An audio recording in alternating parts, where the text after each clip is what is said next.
wach. Bei Tag und bei Nacht, der Müller stets wach. Er malt in uns Korn zu kräftigem Brot und so haben wir, so hat's keine Not. Flink laufen die Räder und drehen den Stein und malen den Weizen und Mehl so fein. Der Bäcker den Zwieback, den Kuchen draus bäckt, der immer den Kindern besonders gut schmeckt.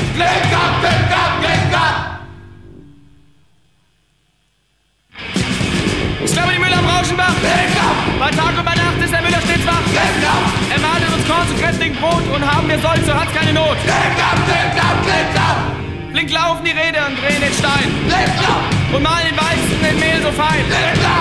Der Bäcker den Zwieback, den Kuchen draus bäckt, der immer den Kindern besonders gut schmeckt.